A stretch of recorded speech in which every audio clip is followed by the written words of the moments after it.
Hello everyone, my name is Anang Shalamian and welcome back to my channel. In this video, we are going to discuss how to make money as an author in a country like India. And we are going to discuss some important tips about not just how to monetize your writing, but how to make a living if you plan to become a full-time author in the current times in a country like India. And to help us discuss that, we have with us a very special guest today. His name is Dipanshu Rawal, and if you are on Quora, you must have heard of him because he is pretty popular there. He's also a top writer to 2018, and he has around 20,000 followers on Quora and some more 10,000 on other platforms like LinkedIn, Facebook, Instagram. Also on his personal blog, Dipanshu is going to help us dissect some of the limiting self-beliefs that authors might have in today's time that is holding them back from living the life they want to be. He's also going to discuss some important tips on how you can remain creative in today's times and how you can become a full-time writer and quit your 9 to 5 job. And you can trust Dipanshu's advice on this because recently, like a few months back, he quit his 9 to 5 job to pursue his passion full time. And right now, Dipanshu is a life coach, a purpose coach, and he also continues to write daily. So, without further ado, let's start this chat session. Hello, Dipanshu. Thank you so much for being with us today. Can you tell us a little bit about yourself? Thank you for having me here. I'm Dipanshu. I am a life coach and I love reading and writing, and that's pretty much about me. Okay, so since you are a life coach, also a purpose coach, right? So, can you tell us why writing is important for your business? So, yeah, one thing is I became a writer first before I became a life coach. I became a life coach around 7, 8 months before, but I'm writing since like 5 years now, 5 or 6 years. So, one thing I know about myself is okay, I love writing. So, I tried a lot of things to do with writing. I tried to become a content writer, I tried to become a full time blogger, and so I have tried to do different things with my writing, and that also meant I published a book as well, self-published. And I was just experimenting and looking out for things that okay, let's see what could be done. Maybe even 10 years from now, what is something that I can do for the next 50 years or next 20 years. So being a life coach now, uh, I primarily market myself via medium of writing. All right. So what it does for me is it does not put creative pressure on my writing that I have to write this many words daily, or I have to write this format or on this platform, or using this tone. My writing could be just free. When I was a content writer, I actually had to put myself in somebody else's shoes and write for somebody else, which I don't think I actually like doing. So that's how writing is so important for my business, because it's probably the primary way I market myself. But at the same time, I don't earn on per word basis or per article basis. So if I don't write today, I'm okay with it. I don't mind going there as well. Okay, so it's basically like you're your own boss, right? Nobody tells you what to write. You can write whatever you wish to write. Because I can relate Exactly. to that. Yeah, I also did some content writing gigs and I used to be miserable because there used to be people who told me that you have to write on these topics. And even if I did not feel passionate about them, I had to force myself to write. So yeah, that's a very important thing. So can you tell us like on currently on what platforms do you write apart from your books, of course? Yeah. So what I'm doing is, I think if we have missed this, I worked as a digital marketer for 4 years, all right, before becoming a life coach. So I have a basic idea of what digital marketing is, what different channels you can use, and personally, I love social media writing. I love specifically email writing. Then I also love the blog part, the in-depth post. So what I'm doing is so far, specifically to these days, I am writing over social media, Instagram and LinkedIn. I'm writing in-depth post on Medium and on my website, thecontrol.com. And then I'm also writing emails like 2 or 3 times a week. Okay, so that sounds interesting. Obviously, I have read a lot of your recent blog posts. You have covered some great topics regarding self-improvement and stoicism. So, can you tell us some challenges that you faced when you first started monetizing your writing? Because we are talking mostly about how writers can make a living in this chat, right? So, what are the initial problems that you faced? So one thing is the pre-imposed notion that a writer is supposed to write a book and earn money. All right. So which we both have seen is not the only way most of authors earn money, right? So even when I started as a content writer, or I started looking for how would I say, writing for somebody else so they could pay me instantly. So one thing on content writing versus book writing is, content writing will give you instant gratification in form of money, Right. that book writing will not. A book takes a long time to finish and even longer time for the reviews to come pouring in. Yeah. So second part being, I really discovered that if I want to be a writer, so it was my personal choice that I did not want to put any creative pressure on my writing. All right, like I just told you, that I don't want to put myself in a chair where I have to actually write 2,000 words every day without a break if I want to keep earning, which is the case with book writing, I guess so. So I wanted to have a different profession, and maybe just doing good with writing and use it in my main profession. That's what I'm doing, right? So I have been seeing this with a lot of authors, specifically new authors, that they are trying to earn money from book publishing and all, book sales and all that, and which is, I don't think, quite sustainable. On the other hand, now we are in digital world and we have a lot of other options to do. Being a writing coach, being a life coach is one option. Being having courses, online courses, teaching people how to write, what to write, or character development, or anything of that sort. You could be an online teacher. You could be having your own blog.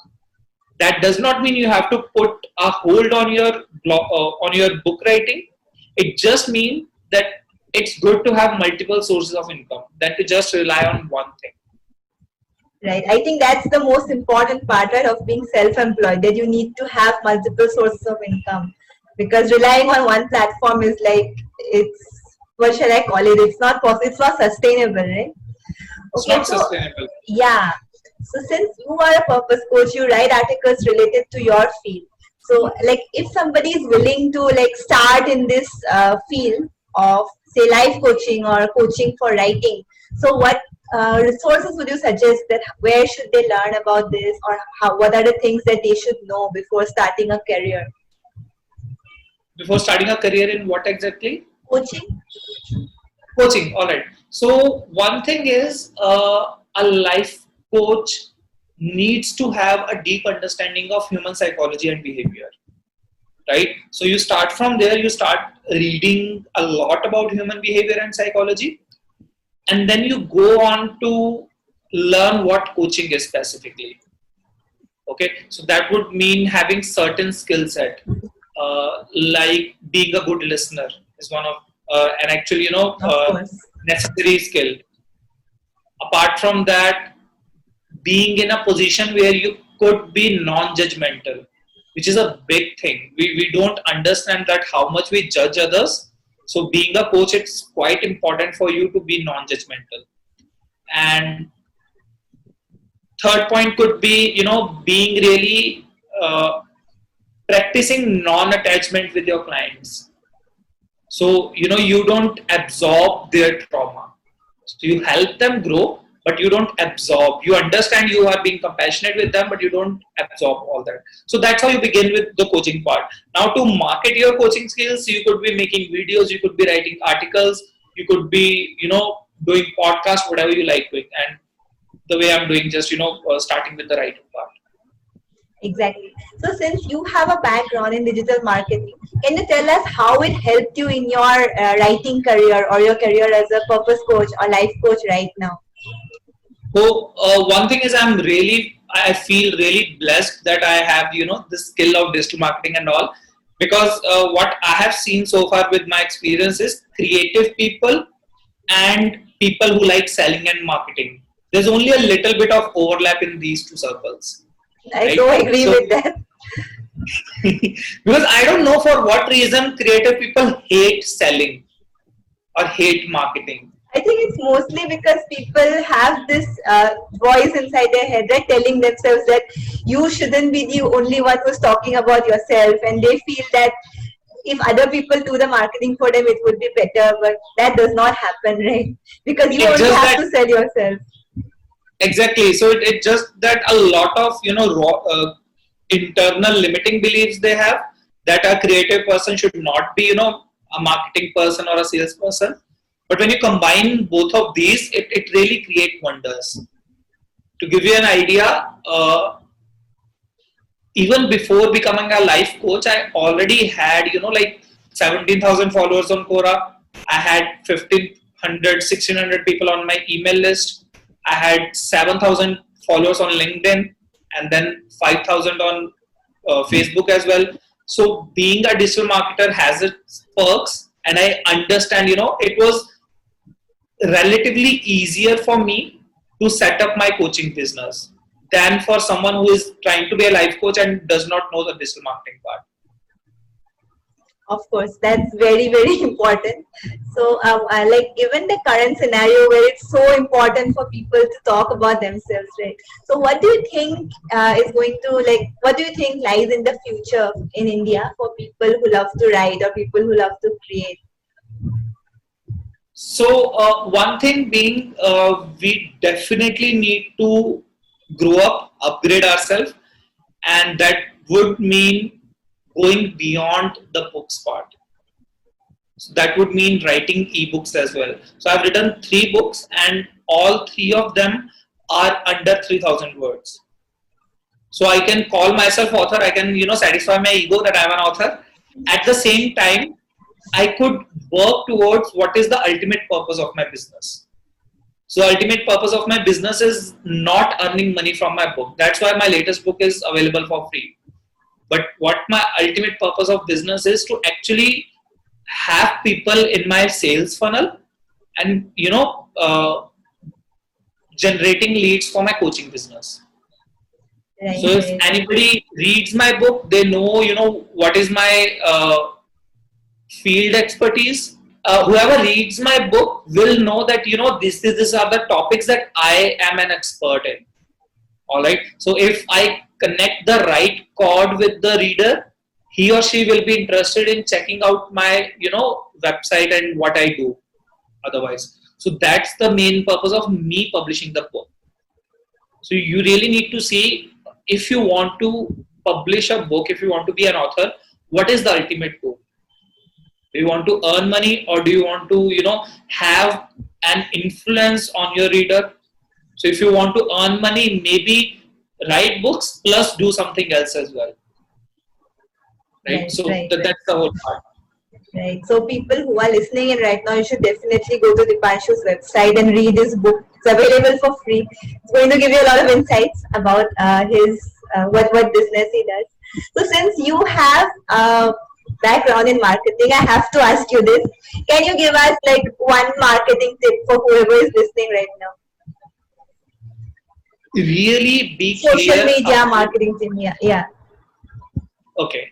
So really be clear about your ultimate purpose, your business model, business plan, and what do you want to do? Why do you want to do it? So, if you are a writer, if you are an author, you want to sell your books, you have to reach to masses. If you're getting $1 from every book you sell, let's say, okay, so you need to sell 10,000 books to have, $10,000 in your account. On the other hand, my being a life coach or having an online course, the courses will obviously sell on a higher price. All right. So if your course is, let's say, for $1,000, you just need to have 10 customers.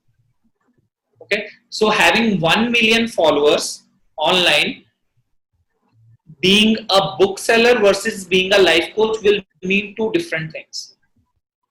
So even if you're using social media, email marketing, or whatever, be really clear of what your business is telling you, what are the needs, and coming from there, start searching and start your research about specific platform or specific channels. Like social media is just a channel, email marketing is just a channel.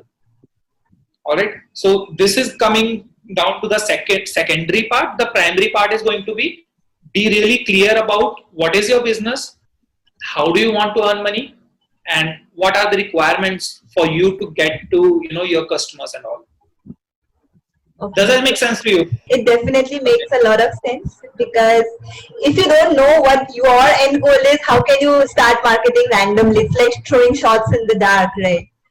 Okay, so because you are a creative person, again, one more question I'd like to ask you. Can you give us one tip, for one creativity tip that helped you? uh, One thing I have known so far in my life, and it has given me so many opportunities, is that take action. It's as simple as that. The more you take action, the better your creativity will be, the better your business will be. Right. Even I have been in that place so many times when I had this idea in my head, but I could not write it. I kept making excuses that I need to do more research. I need to learn more about writing. Only then I can write. So I think that's very important point that you have said. Take action. If your end goal is writing, then you should write. So yeah, that's a very valuable tip. Thank you so much for that. Most welcome. Okay, thank you so much, Dipanshu, for the valuable tips that you gave. I'm sure they would be helpful to our users, to our listeners. So thank you so much for being here. Most welcome. I am grateful that you reached out and we had this conversation. Thank you. It was a pleasure to have you here. So that brings us to the end of this video. I am sure you must have found some important and valuable tips. I would like to say this because Dipanshu is a person who has helped me a lot in my mindset. Earlier on, I used to think that as a writer, maybe my only job is to write, and maybe I should just treat it as a craft and not something as a way to earn money. So Dipanshu has helped me get rid of this belief, this limiting self-belief that I had, that writing is a craft, it should not be treated as a source of income. So I hope his words were valuable to you too. Yeah, that brings us to the end of this video. Thank you so much for watching. If you like this video, don't forget to like, share and subscribe to my channel, and also press the bell icon if you don't want to miss future videos. And let me know in the comments what are the important things that you learned in this video. Also, if you have any suggestions for a future video, or who you think I should interview, or what topic I should handle next, just let me know in the comments. Till then, I'll see you again soon next week. Stay awesome. Bye.